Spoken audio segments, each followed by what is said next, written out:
Welcome everyone, good morning, and welcome to SThree's full year results presentation. Now, before we get started, you will have seen in our announcement this morning that my colleague and partner in crime, Alex Smith, will be stepping down after 12 really successful years at SThree. He's not going anywhere immediately. He's going to help us make sure we get the right successor, but those are big shoes to fill. And have a good and successful handover and transition. So very smooth and professional as Alex has always been. I'd just like to say on behalf of SThree, a big thank you to Alex for all of his hard work, commitment and dedication over the 12 years or so that he's been at SThree, and has made a really important and impactful contribution to the organization. And on a personal note, I just want to say thank you. He's been a terrific partner to me personally in helping and guiding me over these almost 2 years since I came into SThree. As CEO, I couldn't have asked for a better CFO to help me guide the business. So thank you, Alex. And you may want to have some comments when we get to his section, but thank you for all of that. 2020 was quite a year for everyone. But I have to say that it's our purpose at SThree of bringing skilled people together to build a future, and our strategy of focusing on STEM talent and flexible working has never felt more relevant or more right. And just as a reminder, we focus on STEM talent and the domains within there in life sciences, technology, and engineering. And flexible working is a mix of permanent employment, but most of our business now, 76%, is contract, both employed contractors and freelance contractors that you can see there. That's the core of our business, and being at the center of those two long-term secular trends. Now, certainly, I'm sure we can all agree that what 2020 has shown us is certainly the importance of people with life science, technology, and engineering skills in solving the immediate problems in front of us, as well as the long-term problems, and coming up with solutions and capturing the opportunities as we all head into the fourth industrial revolution. But on flexible working, this is also incredibly important and another long-term secular trends. 89% of staffing revenue in 2019 was temporary staffing, of which 43% of that relates to professional staffing. And of course, of professional staffing, that STEM talent is a portion of that. And it's particularly relevant, not just because of the 7 attractive components here, but also it fits well with STEM talent and their expectations of their working life, because most of the work they do tends to be fixed term, high impact projects, and they see their career through a step through of those projects. And similarly, companies trying to access that in demand, in short supply, highly valuable talent, and find it a very effective and both cost effective and valuable way of accessing that talent through temporary contracts. Additionally, for SThree, the recurring nature of that model is very attractive economically to us. And as you can see there, has a 40% greater lifetime value than the permanent equivalent. So a very attractive model. We're at the center of those two long-term secular trends. And with our global footprint, that makes us unique. We are the only global pure play STEM specialist. And a combination of great execution by the team, the right purpose, focus on the right strategy inside those terms has really led us to have a resilient performance in 2020, delivering this financial performance. Now, I won't take too much of Alex's thunder because he'll walk us through the financial performance in just a little bit. But you can see that against a once-in-a-century event, aggregate demand down dramatically across all sectors. We delivered net fees down 8% and an operating profit adjusted of £31.3 million. We've got an incredibly strong balance sheet of £50 million. And we've seen an increase, as I said, of our contract business mix up from 74% in 2019 to 76% in 2020 as a portion of our overall net fees. And you can see that we are truly a global company with 89% of our net fees being generated outside the UK. COVID-19 and the global pandemic has obviously impacted every aspect of our world, both professionally and personally. And so I wanted to take a few moments just to talk about our response to that and how we've adapted and are playing our part in the pandemic. Our focus on operational excellence has really delivered our results. And despite a global pandemic, as I said, a once-in-a-century event, we continue to make progress against the Capital Market Day ambitions that we set out in November 2019, which I have to say seems like a lifetime ago now. But we have continued to have market share gains in the USA, in Germany and the Netherlands, as well as in the UK, despite demand being down dramatically. Impressively as well, our Net Promoter Score has increased from 44 to 52, a high number to begin with, but increasingly showing the value of the services that we provide to our clients, and a reflection of the real focus we had on engaging with both our candidates and our clients through this very challenging time and ensuring that we were serving their needs and adding value through the cycle. You can see sequential improvement across the half in those four key metrics that we measure on an ongoing basis in sales activity, our contractor retention rates, our contractor order book, and our productivity per head up year over year sequentially across the half. And Alex will go through some more of that in detail when we get to the performance. And the way in which we operated through the pandemic was really execution guided by our purpose. First of all, we set out a framework of how the pandemic would unfold, and indeed it set out to be the same. We had the initial response back in February and March of 2020. Then we entered in the long phase of ongoing management of a very volatile situation, which is the phase we're in now, with rolling lockdowns and unlocks going through many of the markets we operate in. And then ultimately, when we get a resolution to what is still a public health crisis, we will then enter a recovery phase at some point in the future. Our framework then gave us a set of key focus areas for the business in how we would execute the business, knowing that we were taking the decision to operate the business regardless of the situation on the ground and make sure that we were effective in keeping our people, candidates, and clients safe. As I speak to you now, still 95% of our staff are working remotely, and we've created a whole series of capabilities and access to information around well-being, so we can keep our people safe, not just physically, but also work on mental health and keep them engaged, and cultivating future talent in the future in terms of outreach to communities and making sure that talent of the future for STEM and those short supplies, we are helping support them. We want to make sure that we have economically viable business and a vibrant business, and so focus our crisis team on making sure we're making the right decisions at the right time, careful cost and cash management, of course, and making sure we're aligning our actions with the long term in mind, focused on achieving our long-term Capital Markets Day ambitions.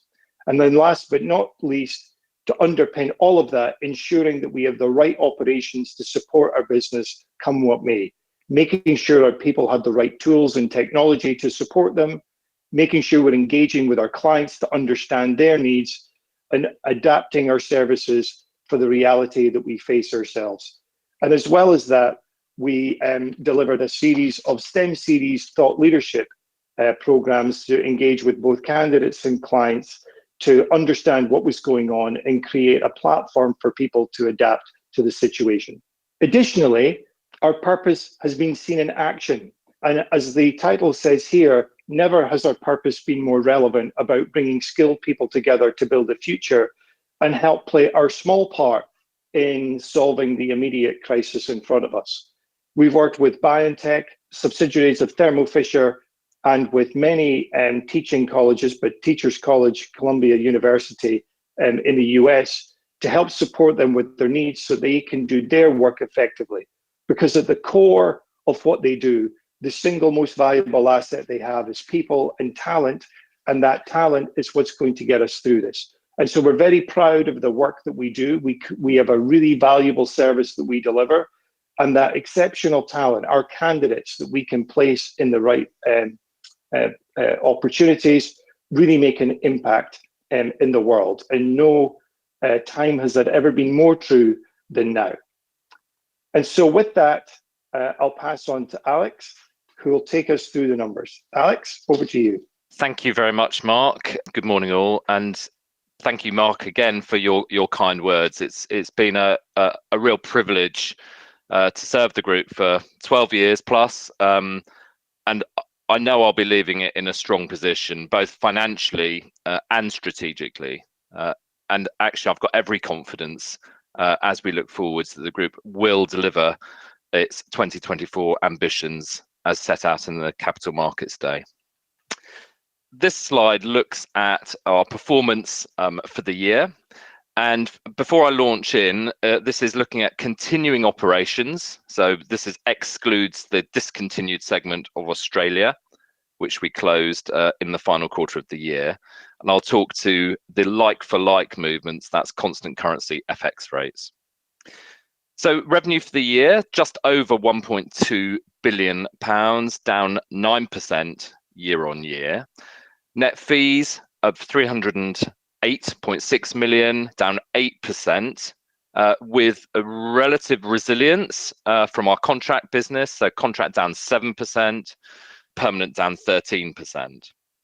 Giving an operating profit of 31.3 million, down 48%, and an operating profit conversion ratio, so that's the ratio of operating profit to net fees, of 10.1%. A profit before tax of 30.1 million. And taxation, the tax rate for the year, the effective tax rate on continuing operations was high, 39%. That was principally as a result of unrecognised, unrelieved losses in the year, which we haven't taken credit for. Thinking about the effective tax rate going forwards, and thinking about the growing share of our business in terms of the US and Germany, an effective tax rate more in the mid-30s feels sensible, certainly for the next couple of years. After tax, profit after tax of 18.4 million, down 57%. Now this slide bridges our operating profit 2019 to operating profit 2020. And just talking through this, you can see the reduction in net fees, both perm and contract, coming through. You can see the saving in people costs, and that's a function of reducing headcount throughout the year. So salary savings, commission savings, bonus savings, and on-cost savings. You see an increase in IT and other operational costs. This is primarily IT, and an element of the deployment of laptops earlier in the pandemic has been expensed during the year. We have replatformed our on-premise SAP platform to the cloud during the year, and we've a number of enterprise agreements also with software providers, which has slightly increased the cost base as we're scaling the business and building the right platforms for the future. We've also called out here a number of one-off items, a net 3 million. The principal one-off cost within the underlying is the right sizing costs in respect of the headcount reductions during the year in the light of the reduced aggregate demand. Impairments of a number of intangible assets offset by non-UK government assistance. In the UK, you may recall, we repaid our furlough money, but this represents assistance from other governments around the world. So the bridge there to the 31.3 million, the continuing operating profit for 2020. So this slide really talks a little bit more about our improving underlying sequential performance. We were talking about this, Q3. We were talking about this, of course, in our unscheduled full year upgrade trading update on the 23rd of November, and again at our full year trading update in mid-December. The chart on the left-hand side looks at productivity per total head, and you can see by quarter how that troughed in Q2 as the pandemic really impacted us significantly. But you can see the productivity improving Q3 and Q4. giving a second half productivity increase of 4%. Looking on the right-hand side, you can see how that translates to net fees. And again, the dark black line is the group. So we were down 14% at Q3, but you can see how we've improved significantly in terms of that trajectory for Q4, down 7%, with really strong standout performances, particularly calling out the US, a double-digit growth in net fees in Q4, and the DACH region that was only down 2% in Q4 compared to down 9% in Q3. So good sequential performance improvement in the second half, and which we're continuing to see kind of, thematically into the first, period and a half or so of the new financial year. This slide looks at, in a bit more detail, at flexible working and how that shifted over time, really building on some of the comments Mark made up front. So first of all, 2015 on the left-hand side to 2020 on the right-hand side, you can see the proportion of net fees for contract improving or increasing from 64% to 76%. So continued remix of the business towards contract. Contract lifetime value, 40% higher than the perm equivalent. Many of you will know this and will recognize this number, but I think it's worth just highlighting that over the average life of a contractor, 43, 44 weeks, we typically have 40% more net fees over that period of time than the perm equivalent. And of course, as Mark touched on, there's a strong complementarity between being STEM focused and flexible labour, and the ways that candidates like to build up their career through a number of gigs, through a number of projects. But also what we like about this is the predictability and the relative visibility we have, the barriers to entry around compliance and know-how, the kind of systems to be able to do this, and indeed the kind of working capital pre-funding, all good barriers to entry. The relative resilience of this model too, again, as we've seen in our execution in 2020, and the strong counter-cyclical cash dynamics, and again, which we'll see when I talk through the cash flow in a moment. So really strong performances.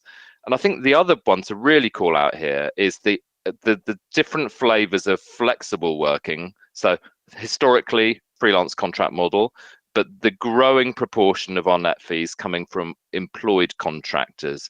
And you can see there, which is the kind of the burnt orange segment, growing from 7% in 15 through to 28% in 2020. And actually, remarkably, that part of our business, employed contractor, grew year on year, despite the pandemic, by 11%, and is a higher margin business. So it's roughly 40% higher than our freelance equivalent. So it's a nice profitable stream of business for us, growing well. So moving on to the balance sheet, robust. Really like to highlight two things: the strong net cash position and how that's improved. Net cash of just under 50 million, undrawn and committed facilities from Citi and HSBC through to May 2023, and also participating in the Bank of England CCFF, which currently is scheduled to finish in March 2021. The other piece I'll call out here again is the working capital. We've got roughly £80 million worth of working capital in the balance sheet. Think of that as deferred cash, the vast majority of which you can see analysed on the right-hand side, tied up in our contract business. So 76 million of that tied up in our contract book. So, strong balance sheet, and sets us up well as we look forwards. And so then thinking about cash, we've had, and I've talked previously about the focus on cash and cash management and some of our achievements in relation to this in 2020.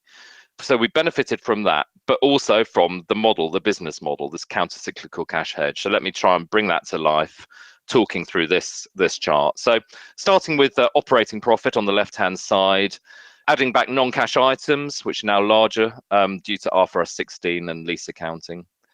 Tax deferrals we pulled out here. So just to be really clear, there's just over £9 million worth of sales tax deferrals. So we pulled that out of working capital, half of which, or 5 million of which, are now due to be paid in 2021. But that's, if you like, a bit of a one-off benefit. And then the unwinding of the contract book and working capital, stripping out that tax deferral of another 17 million, giving us an operating cash flow of 76.9 million, or a operating cash conversion ratio of 260%. So very strong. Looking forwards through to then free cash flow, we pay, of course, our corporate taxes and our lease rental payments primarily, getting to a free cash flow of 52 million, or 178% conversion of operating profit to free cash.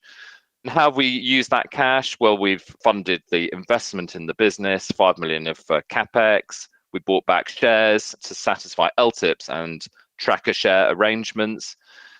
We paid our interim 2019 dividend that came through at the very start of the financial year.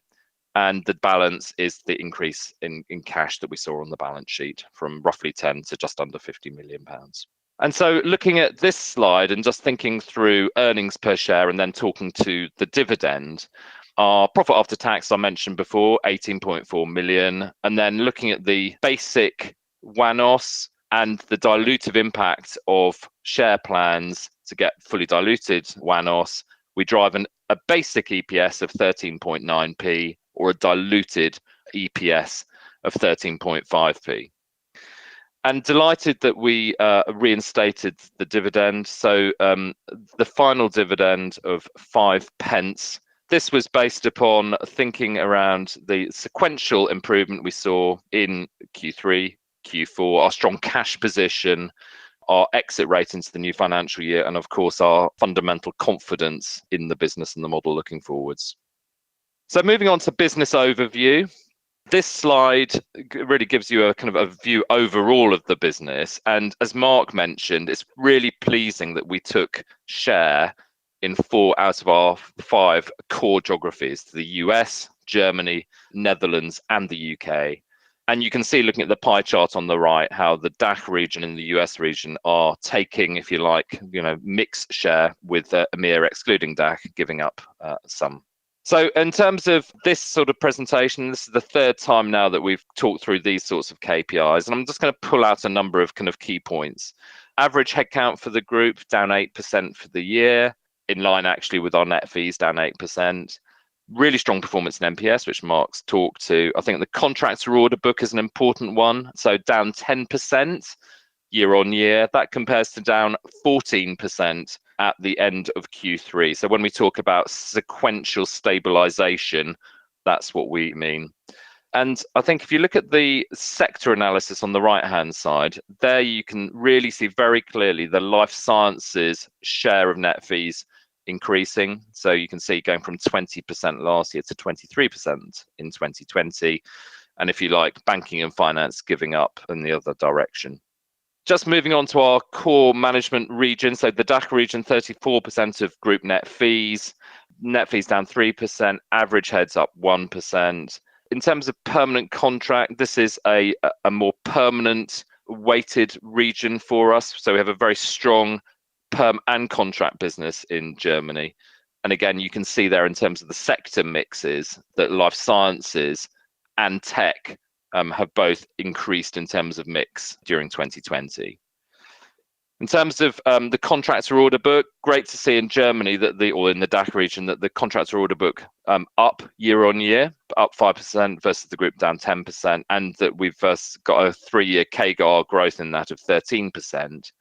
In terms of the performances, look at that. So contract and perm were both down 3% in line with the region. So very resilient and creditable performance there within perm. Strong performance in life sciences, strong performances in tech, calling out some of the skills there that we've been placing. And really exciting that we're now the 3rd largest IT contract recruiter in Germany. So now moving to EMEA excluding DACH, more challenging in this region. Net fees down 16%, average heads down 16%. Again, a strong performance, as we saw also in the DACH region in terms of net promoter scores. This region is much more contract orientated. And if you look at the mix by sector, we saw engineering, and this is a particular strength of our Dutch business, and engineering increasing its relative mix, and also life sciences, and on the opposite side, banking and finance. In terms of the contractor order book, more challenging in this region, down 26%. And you can see in the central kind of donut chart the relative mix of the geographies. So, Netherlands is the biggest here, 40%, UK at 30%.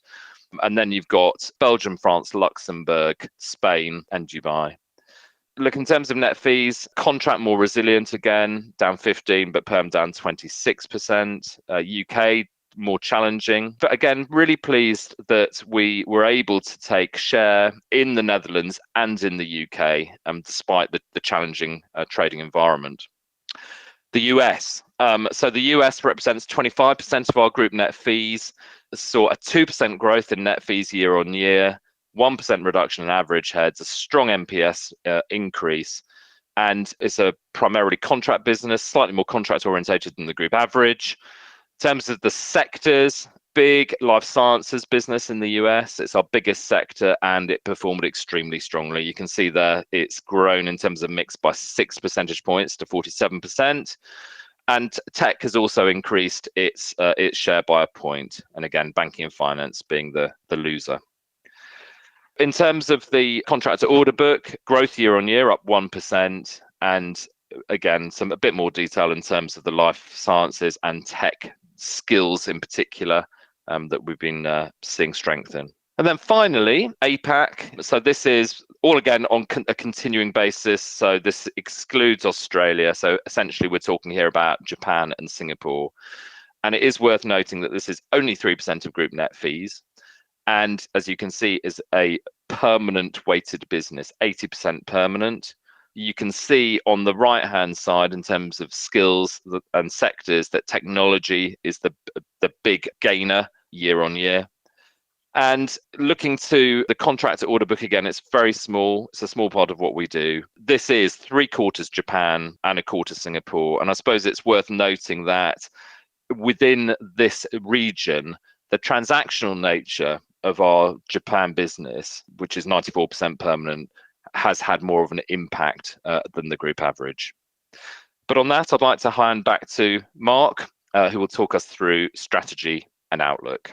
Thank you, Alex. And so I wanted to spend a little bit of time talking about strategy and outlook before we get to questions. But before we get to strategy and outlook, sometimes when we're going through the numbers and we talk about the trends, we forget that at the core of what SThree is, it really is a people business. So I thought it would be good for us to hear from one of those candidates, those heroes that we place. Hi, my name is Victor Huizing. I'm living nearby Amsterdam in a town called Almere.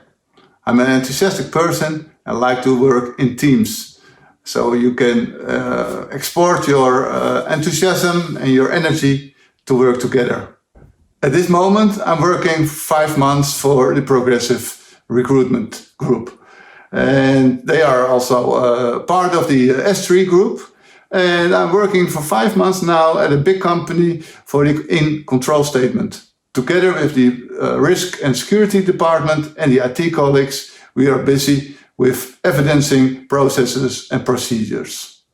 Together with Progressive, I'm positive about my future and also the jobs I can do in this future. For me, Progressive has good consultants who help me everywhere I need them.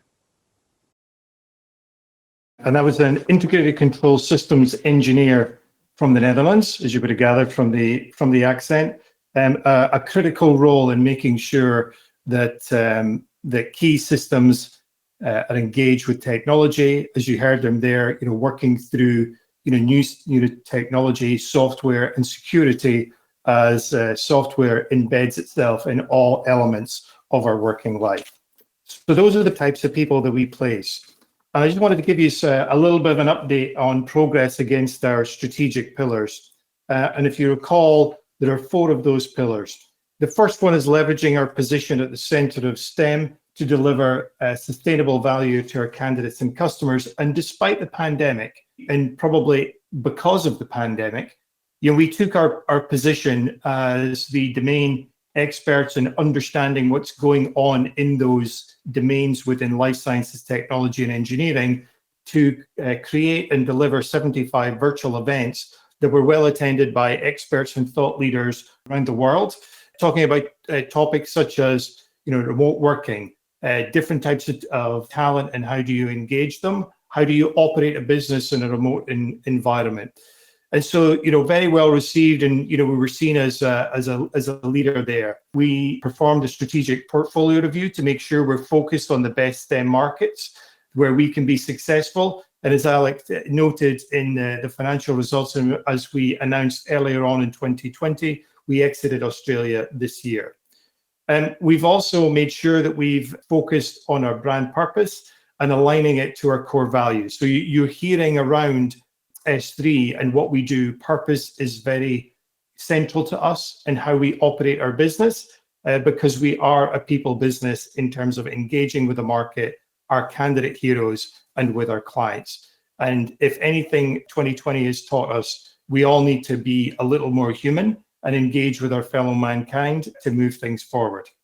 The second pillar was creating a world-class operational platform through data technology and infrastructure. Through the pandemic, we appointed a chief operations officer. Kelly Olsen joined us just at the start of the pandemic. And so onboarding, we, just like everyone else, were able to onboard senior talent that's had a big impact in a remote environment.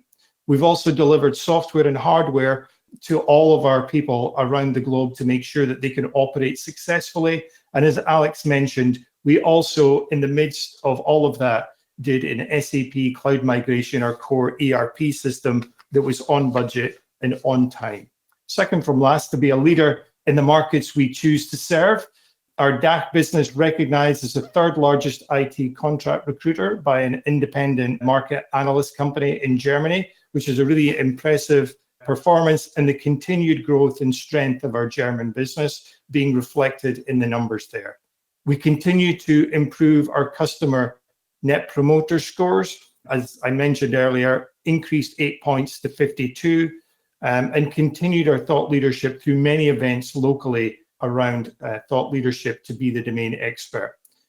And last but certainly not least is about how do we find, develop, and retain great people. Engaging with our people, creating platforms and solutions and resources to help them get through what has been quite an extraordinary year. We've made sure we've engaged with them and taken many surveys to understand where they are. We've created a whole library of digital resources so that 5,900 hours of learning could happen. We've launched our Thrive platform and a commitment towards whole health and well-being that we launched early on in May and continue to develop and focus. And we launched an important D&I strategy with re-engagement on an inclusive environment for working at SThree. And we've improved our performance on gender equality as one element of that with female management. So we're making progress across all of our strategic pillars and taking advantage of the opportunity to do so in 2020, regardless of the conditions. And as I think about being a purpose-driven organization, central to that is ESG. So focusing on the environment, focusing on our societal goals and our governance, and making sure that we're operating the business effectively. We set out in our Capital Market Day ambitions, pretty ambitious carbon reduction targets. And in 2020, we certainly made a big progress across that target with a 56% reduction in our carbon footprint. Important to us as a people business is thinking about people and building an inclusive workforce for the future. That includes our diversity and inclusion strategy and making sure we're engaging with all people so that we can get the best talent regardless of who they are and what they look like or sound like or how they work. But it's also about how we positively impact the lives of people throughout our time together at SThree. And so we impacted over 15,000 lives, whether it's through our recruitment activities or whether it's our outreach programs to engage with the community more readily, where our people have volunteered to use their skills and knowledge and provide career support to people at risk of unemployment, or indeed our new partnership with Urban Ed in the US, where we're engaging with underserved communities and matching them with candidate mentors to help them start their STEM career journey. And then lastly is to make sure that we're building on our business ethics to continue to focus in line with our purpose and facilitate partnerships with stakeholders and ensure that we are holding ourselves to the highest standards. One of those elements in outreach was to engage with our clients deeply, and we started this year with our sentiment survey and understanding what's going on in our clients. And it's key from the themes that are gaining traction that the pandemic has accelerated many of the trends that we saw and that form part of our strategy. There's certainly a focus on how companies can look forward and manage a more flexible and resilient workforce of the future as a broad theme where we can play an active part in supporting our clients. There's also a notion of rebuilding global supply chains with a focus on resilience and sustainability, so moving from just in time to just in case, as companies reassess after a global pandemic. Quarantines and border shutdowns and travel restrictions have impacted the way that they engage globally with their clients and suppliers.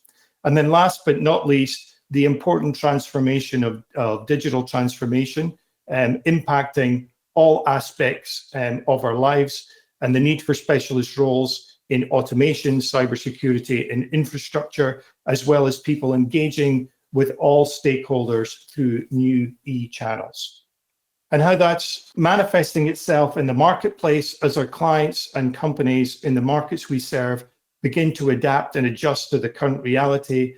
Businesses are investing to ensure their resilience post-pandemic. And so 40% of employers in our most recent survey expect that employees will require digital reskilling. 48% are investing in technology and 34% are investing in new talent. Agility and organizational agility is key, and people are at the forefront of that in understanding how they manage a remote workforce. 45% of our clients specifically stated that they demand more adaptable employees, and 37% are taking a leaf out of technology's rulebook in adopting agile methodologies, not just in software development, but many aspects of delivering programs and projects. And last but not least, the demand for the right STEM talent still exceeds supply. We operate in supply constraints markets, and the value that we add to both candidate and client is making sure we match the right candidate with the right opportunity. 56% of our demand is for infrastructure, network, and cloud, and 59% in cybersecurity, 44% in mobile applications. Those are the areas that our clients are really struggling to find and are really focused on using companies like SThree to help them in that journey. And so as I look forward for the business in SThree, we're going to continue to drive towards our 2024 ambitions. It's clear that the secular trends of STEM and flexible working have been accelerated as a result of the current conditions, and we're in a great place to capitalize them. And building on our 2020 success in our focus on execution across the business, making sure that we're best able to capitalize on those opportunities. And in line with those strategic pillars, we'll continue to invest in our people, in data technology, and our go-to-market approach, and making sure that we can leverage the power of our unique position and our platform. And as I think about 2020 and how it lines up with our group ambitions, it's pleasing to see, despite aggregate demand being compressed dramatically as a result of a once-in-a-century event, we've taken market share, our free cash flow is up, we've worked hard on making sure that we can deliver profit, not quite where we'd like to, but we're certainly on track if we continue our progress, and we've made improvements in investing in our people for the future and reducing our carbon footprint. And so we're pleased about the performance, a resilient performance. We took market share in the year, and so we'd be delighted now to take your questions. And we've got a question from Steve Wolf from Numis. Just on a personal note, just wanted to say thank you to Alex for all of his help during the many years he's held hands, etc., throughout these markets. Question wise, just a couple on my side. As the market now seems to have sort of turned a bit, you guys are seeing greater momentum, certainly out from the bottom of the cycle, we hope at this point. Just your thoughts on investment this year, the priorities, whether it's headcount, and then more broadly than that, where do you see the greatest opportunities for investment over the next 12, 18 months? So thanks, Steve. Thanks for the question. And I think as you think about 2021, we're laid out that we will be investing in people, but we'll do it quite frankly, as we did in 2019 and in 2020, is be thoughtful about where we're going to invest that. And it's in our core markets that we talked about before. So those 5 core markets is where we see, opportunity. And that they will take the priority, but we'll do it judiciously relative to where the market's coming back. So likely to be in those core markets, and we'll have to match it with demand moving forward. So we still got a pretty focused view on month to month where we're actually looking at the business. And Alex, talking about holding hands and helping us getting it right, and his team. Really help us, think through the metrics of which markets at which rate do we want to invest in moving forward. And then on the other areas for investment are likely to be, as I said, data and technology. Just as I said, that trend of everyone's focusing on digitization, we're no different in making sure we got the right tools and capabilities to move forward. And that helps with the productivity of the group. So I would expect, in summary, the big 5 markets, US, UK, Netherlands, Germany, Japan is likely where you're going to see headcount come in. And we'll now go to Andy Grobler from Credit Suisse. Hi, good morning to everybody. And also Alex, thank you very much and good luck with whatever the future brings. Just 3 from me, if I may, and a little bit short term, I apologize, but could you just talk us through kind of return to work metrics at the beginning of calendar 21 in your main end regions? Was the first question. Second, the contract margin was up 40 basis points last fiscal year. Could you just talk through again what was the driver of that? Is it mix or is it like for like improvements? And thirdly, you talked during the presentation about the difference in margins between ECM and freelance and so forth. Could you kind of split out the profit mix between freelance, ECM and perm, either last year or kind of on a more normalized basis, if that's available? Thank you very much. Thanks, Andy. I'll have a go at the first one. If I understood your first point is, are clients returning to work or us returning to work? I'm not sure which element of the matrix you're looking for. Can take the other day. It's a bit of both. It's really trading in early January and client demand for contractors at the beginning of the calendar year. So how are the trends versus kind of a normal year? What impact have lockdowns had and so forth? Got it. Well, so I think what we've seen, certainly we, as I laid out, we have the view that we're going to be in this for a bit of time. So we better get good at operating in this environment, this virtual environment. And we certainly focused a lot of our effort on doing that. And I think through 2020, you saw sequential improvement in our ability to do that. I think you've also got our clients largely doing the same thing as they realize they have to operate in this environment as well. So I think the sequential improvements you're seeing is people adapting rather than a specific relation to lockdown or not lockdown and people going in the office versus working from home. Obviously, there are economic impacts as you're compressing things, but the demand for our talent is certainly in place, regardless of the environment, and we're continuing to see broadly the same trends happen. Despite if you think of in our Q4, you had pretty severe lockdowns in many parts of continental Europe in the late autumn, early winter. And so I think that's what we would anticipate going forward. But I think 21 is going to be, as you highlight, just as volatile as 20. Certainly in the very short term. Just building on that, I was just going to say that what we've seen December, January. So December is obviously our first period of our new financial year. It's obviously not the kind of calendar going back to work thing, but we've seen good progress in terms of new deal activity and those trends continuing.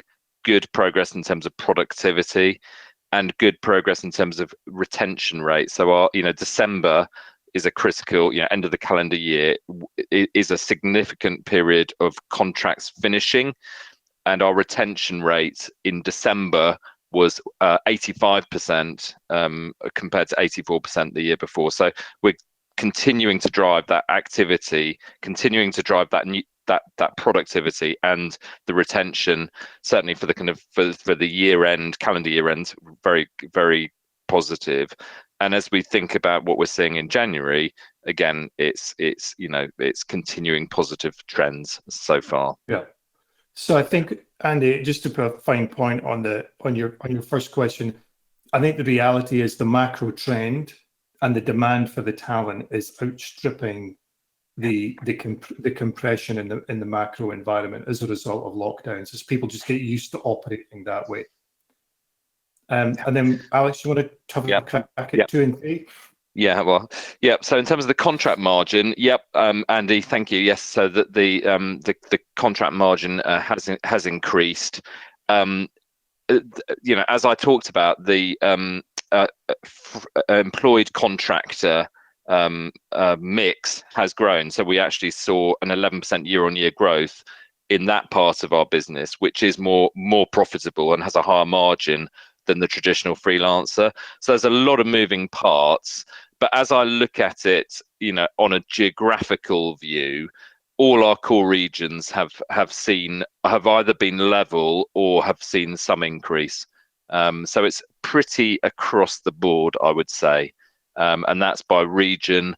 The one sector, the one vertical where we've seen a slight reduction is banking and finance. But look, it's pretty much across the board. And in terms of your third question, is this the final killer question before the profit mix perm contract? So we don't and haven't disclosed this in the past. I think I'll just point you to the lifetime value to say really that again, and what we quoted today was the 40% based upon Q4 data. But when you look at the net fees over time, typically 43, 44 weeks for contracts finishing in that final quarter, compare them to the perm equivalent and new deals in that period, 40% higher. So it is significantly more profitable contract than perm. And we've got a question from Sanjay Vidyarthi from Liberum on the use of data as you've done in Germany. Can you talk about the progress with rolling this out to other markets? So we've rolled it out in the UK, and we're beginning to roll it out in other markets. So we are making progress and moving it out, but I expect that to accelerate in through the end of this quarter, our Q1, and into Q2 this year. So we're pretty excited about the opportunities there. And we've got a question from Adrian Kearsley from Panmure Gordon, who says productivity increased by plus 12% in Q4. As you invest in the consultants and the platform, how far do you think productivity gains can go? So thank you, Adrian. I know we have a specific number in place. I think what we're trying to do is make sure we maintain that level of productivity that we got as we bring new people on. I think that would be a really good outcome, rather than trying to push it even more. Great, thank you. And that's the end of questions. Mark, do you have any closing remarks? Thank you, Tamsin, and thank you all. Look, a very unusual year, 2020 to be an understatement, and I don't want to use any of the cliches of unprecedented or once in a century again. I think we've probably done enough of that.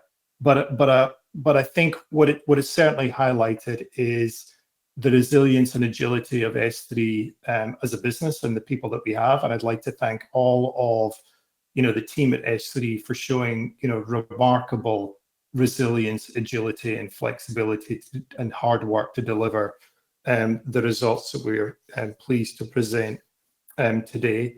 It was a team effort, and they had to work in pretty extraordinary conditions through this year and continue to do so. So their commitment has been terrific. Our purpose, our strategy is absolutely right, and not how you'd want it to be battle tested, but clearly through 2020 it's shown that we're absolutely in the right secular trends, and our strategy is right, and we're making progress against it, and I look forward to the future. And just lastly, again, talking about commitment and hard work, just like to thank Alex again for all of his commitment and hard work as we go off into 2021. But I'm sure you'll be hearing from him again soon. So it's not going anywhere just yet. So thanks everyone, and we'll see you all again on the 15th of March for our Q1 trading state. Thanks everyone. Cheerio. Thank you.